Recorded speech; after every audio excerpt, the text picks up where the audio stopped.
On the 8th Sunday of Christmas, Sharon shared with me a swivel top treat holder. Now you can put 3x3 note cards in here, or you can put gift tags, or of course you can put Hershey Kisses or some other treats. By the way, this holds probably 16 to 18 Hershey Kisses, which is 2 servings worth. And it looks complicated to make, but it uses less than 1 sheet of cardstock and then a little bit of designer series paper. All we'll need is a template, which I will provide you in my Monday customer email, and I'll show you today and maybe this video, and you'll be good to go. Once you've made one, you'll want to make more. Let's see how it's done. Our box is made with 1 sheet of cardstock. In this case, I'm using Pretty Peacock, and then several layers of designer series paper, 2 different patterns. We'll get to that in a minute. But let's form our box first. We do need to trim this down. We need a piece that is 8.5 by 9.5. Because the width of cardstock is 8.5 already, I don't need to cut that one. But I am going to cut this at 9.5, just cutting an 1.5 inches basically off the other end. Now with the long edge still along the cutting surface here, we're going to score, so that's the light gray blade, we're going to score at 1 inch and 4 1/4 from each end. So that's 1 inch, 4 1/4, 5 1/4, and 8.5.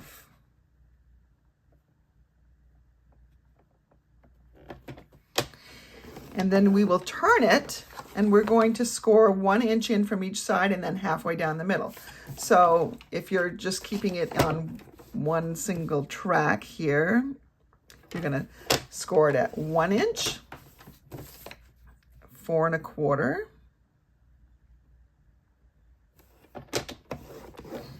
and then 7.5, because that's 1 inch from 8.5.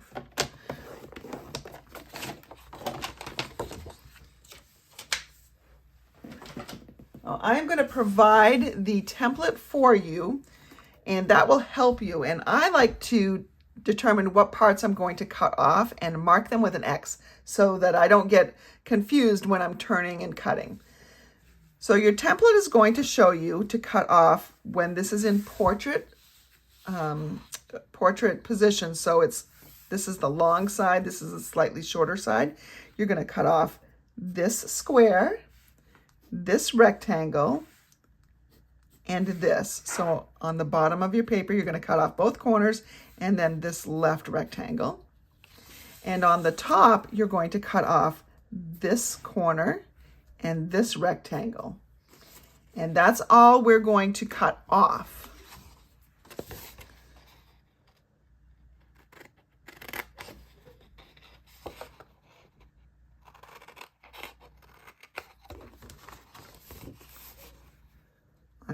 I guess I could have just cut all the way up here, right? Because I'm cutting that whole thing off.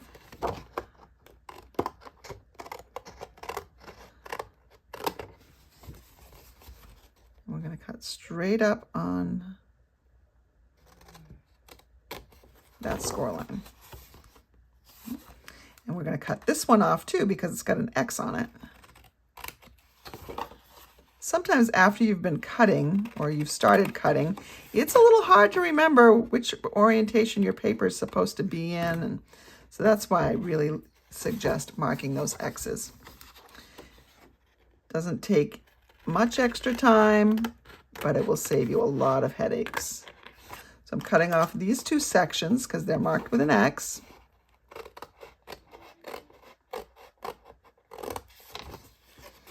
This is a little different than a lot of boxes. A lot of boxes, you're doing the same thing on all the sides, but not in this case because we're not cutting off this corner. All right, so there we have those pieces off. And then, now let me put it back in the right orientation. This is how we started. Okay. Now we need to take a ruler and we're going to measure in from 2 different sides. Here's my ruler. This little corner right here, I'm going to measure 1 inch out. So I just put one of my inch marks right there. So that's the 4. 1 inch away would be at the 5, and I make a little pencil mark right there. I'm going to do the same thing up on this score line. So I'm putting my 4 there.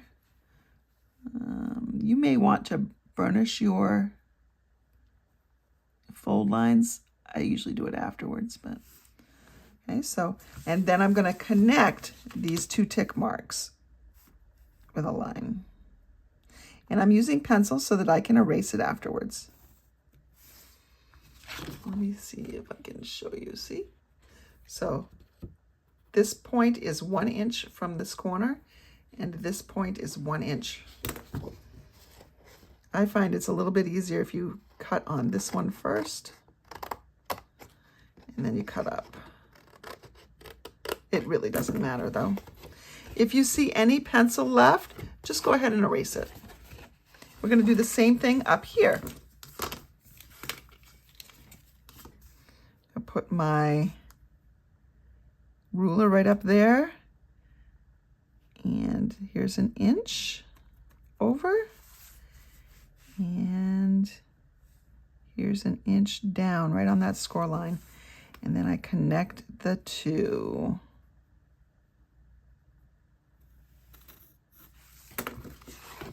And cut it off.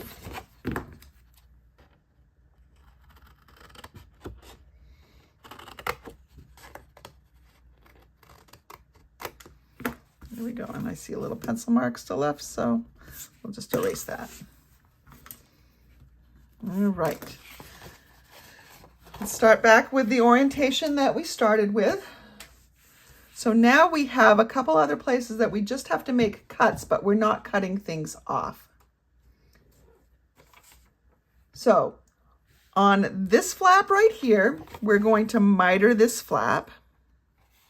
And so that means we're going to cut in slightly. This just helps our box go together a little bit more squarely, cleanly. Okay, so that one. And then we are going to turn it, and we're going to create this tab. So you're going to cut straight up on the score line, and then on the tab itself, that little square, you're going to miter. And you're going to do the same thing here. There we go. Hold on, I just didn't cut quite on the line. There we go.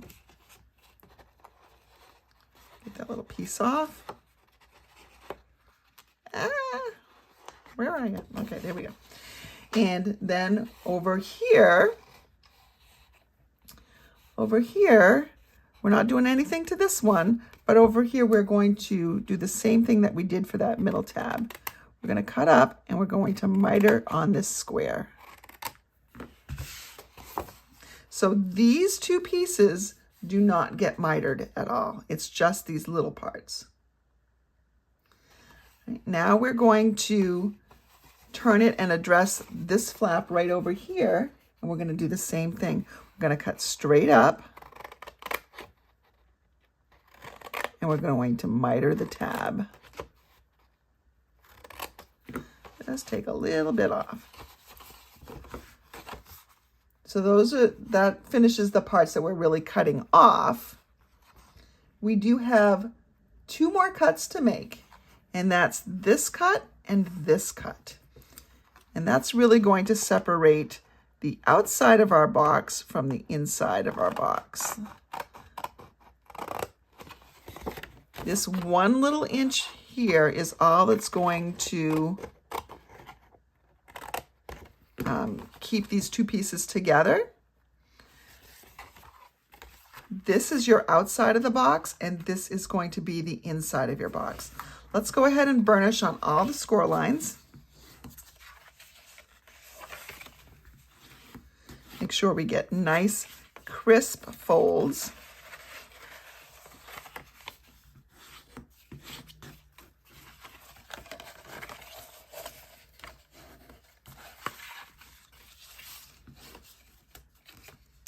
can do them kind of as a group like this, or you can do them individually like I did the other ones. So individual, individual, individual. Just want to get them nice and crisp.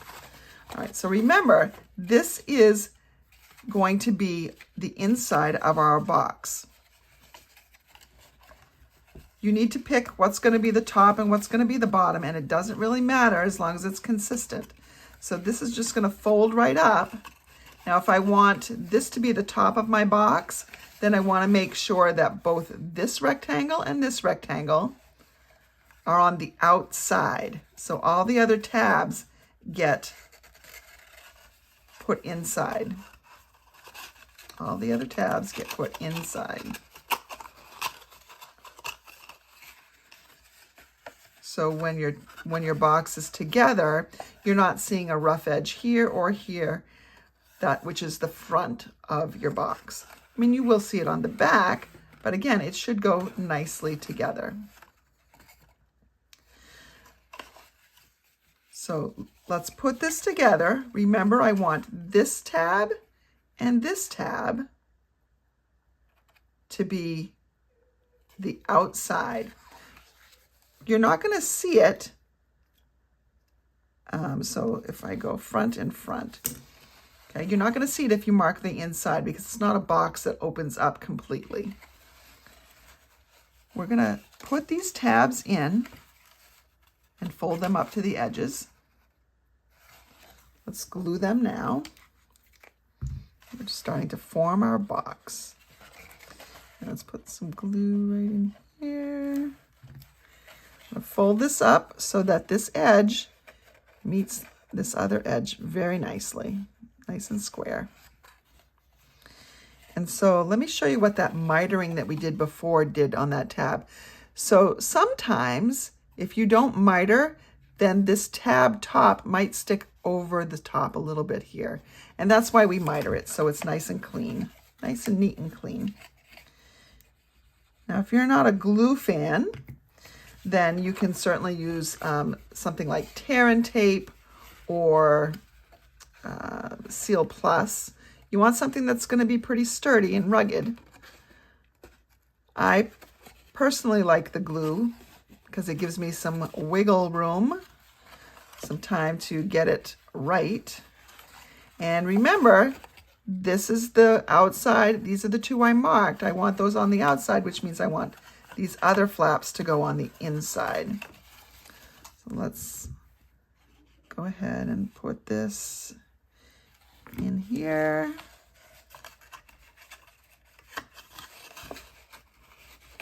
And making sure all the edges go together nicely.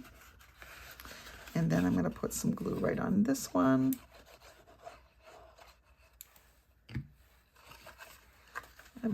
And whoops, let's stick this in. What I really should have done is put my outside ones last. I'm not sure why I didn't. Wasn't thinking, I guess. Right, so here is part of your box. Now this is going to be the outside cover. Again, where's the top of your box? If you think you want this in the lower right-hand corner, which is a good place for it, then that means this is the top. So you want this flap to come in last. So let's take this tab, apply some adhesive, and we're going to put that slider piece up. And if you do it with the box closed, it helps, it makes it sturdier and easier to kind of put together. And then we're going to just fold this last one over here and glue that.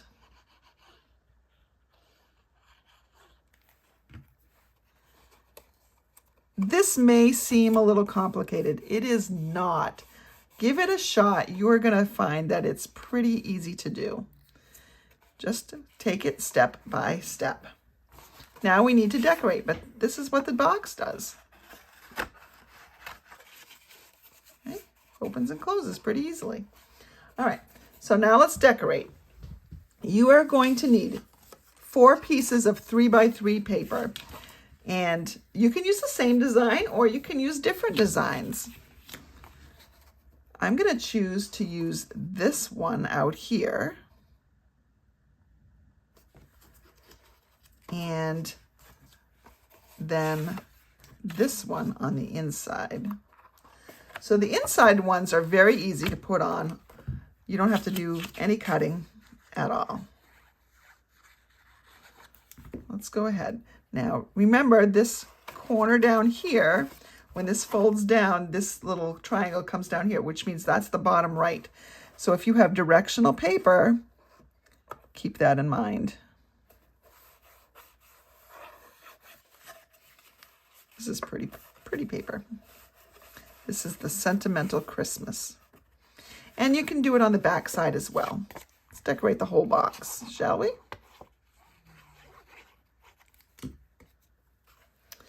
And just making sure I've got it right side up again.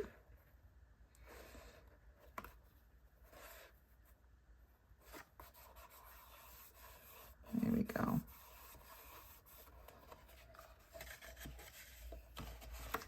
So that's the inside, all done. Now remember, we want to do the outside, but we've got this little angled piece out here that we need to deal with. We want to have this piece look like this one, except for a little bit smaller. So you can do it a couple different ways. You can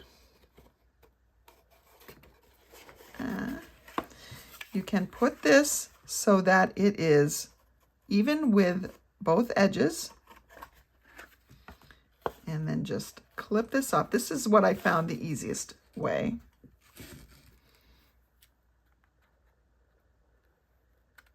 So I haven't glued it, I'm just positioning it right along here. And so now when you move it into place, it's got that same angle. The other way you can do it is you can do these both at the same time. Put the right sides together, and by right I mean the sides that you want showing. You put them together, and then you measure 15/16. So that's everything except for one tick mark. So I'm going to just go to the 15/16 mark right here. I'm going to do it over here.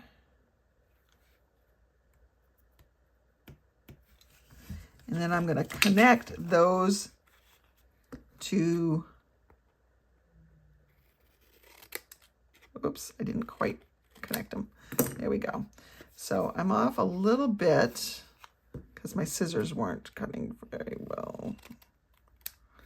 But you can see that it's the same as the other side. So that's another way that you can do it. Honestly, if I don't have to measure and make those tick marks, I'm much happier. So that we're going to just glue that right there.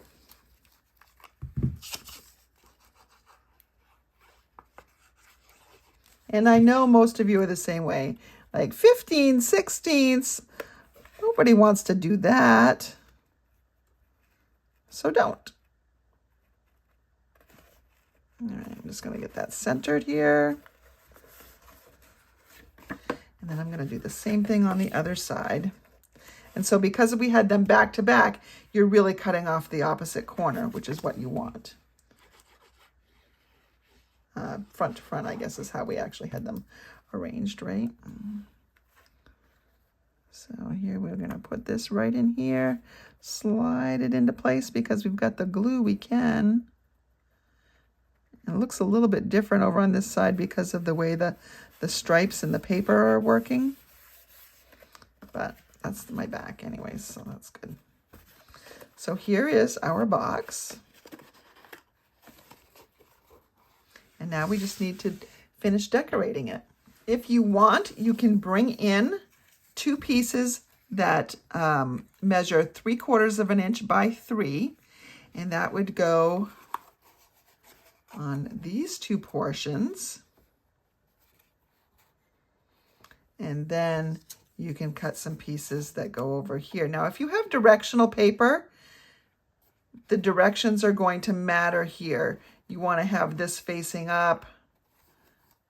You'll know because you'll figure out what's top and bottom of my box. I don't want upside down trees over here. So you just have to be a little bit careful when you're dealing with directional paper.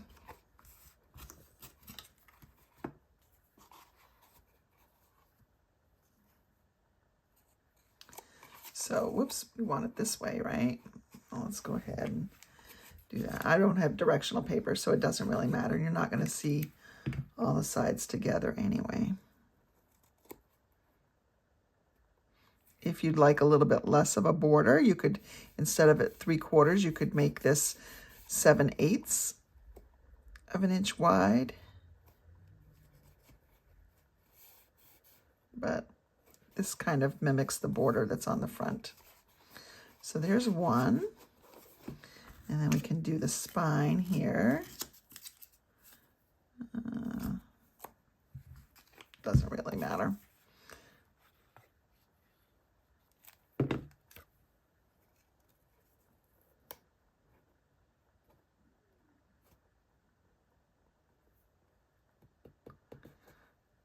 There we go. And then we have another one.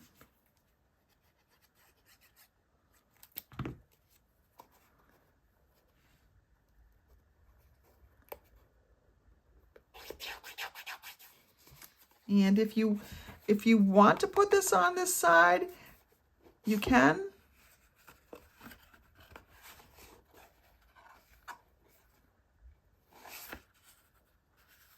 Oh, I see. Can do that here.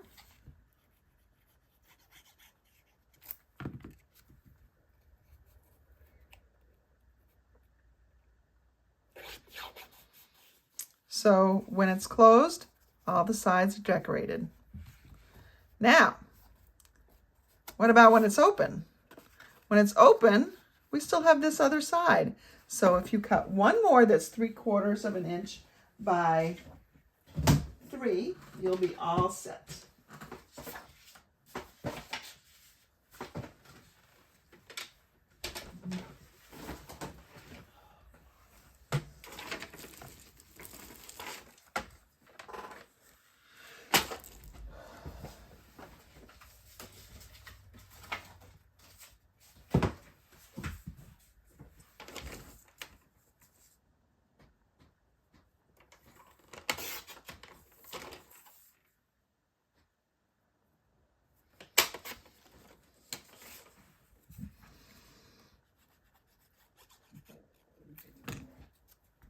In this case, I found it just as easy. Ooh, I got glue where I don't want it. Yeah.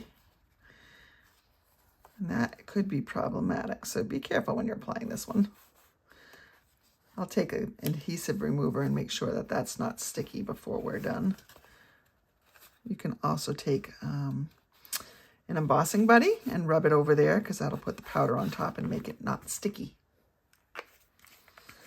So now we have our edges decorated everywhere that we see it. Now to decorate the front of the box.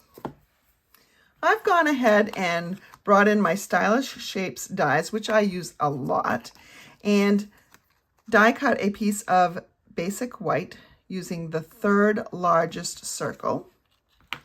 And if you have nesting circle punches, you can certainly use those as well. I'm bringing in the 2 3/8 inch punch. Obviously punches are quicker, but you could, if you're running, I like the stitching, so if you're going to run these through, you can run them through at the same time too. But so yeah, this is just a nice little border, and we're just going to put that right there. I have my Greetings of the Season stamp set, and by now many of you know that I'm going to choose to mix my fonts. So let's see, let's go with Merry Christmas. I'm not sure the Christmas is going to fit very well. Happy Holidays looks like it might fit better. I could certainly do Season's Greetings. let's do the happy holidays. Happy holidays, where are you? There's happy, and I want the cursive holidays. There we go. I'm going to stamp in. You know what? I'm going to stamp the cursive one first, the scripty one.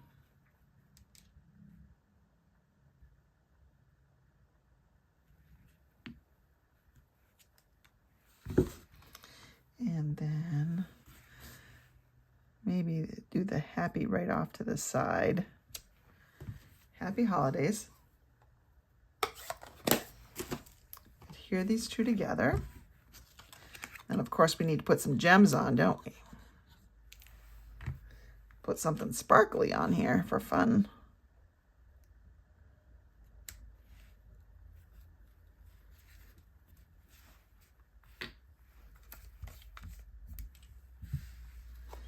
So this is going to go right on the front. You can't really put a ribbon on here because of the swivel action that you're going to be, you know, you can't wrap a ribbon around this way. Can't wrap a ribbon around the other way either.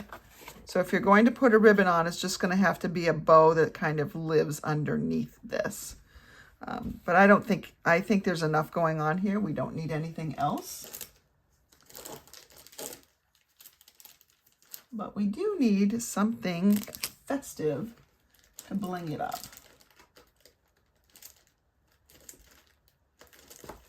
How about some of these iridescent pearls? So I know I could use my take your pick tool, but let's see. I'm going to put some in different spots.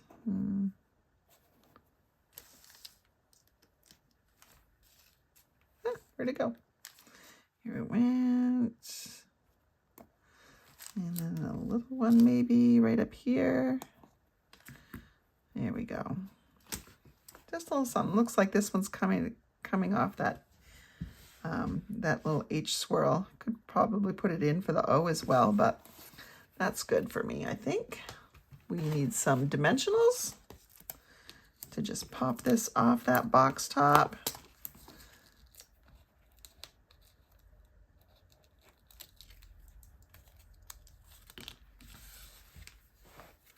And here we go. And there is a cute little swivel box. And that is our 8th Sunday of Christmas. Thank you so much for joining me. I hope you've enjoyed this project, and I hope you've enjoyed it so much that you want to give it a go yourself. A big shout out to the Paper Pixie, Julie DiMatteo, a fellow demonstrator and marvel engineer of all things paper. She is the one that shared this design so freely, and so I wanted to give her a shout out. You can create this box by just rewatching this video, or you can create along to the printed tutorial and template that I will be providing in my customer email tomorrow morning. So if you are not yet a subscriber for my email list, then simply go to the description of this video and click on the link to sign up. You can unsubscribe at any time. Thanks again for joining me. I hope you have a fantastic week, and we'll see you next week for another 12 Sundays of Christmas project.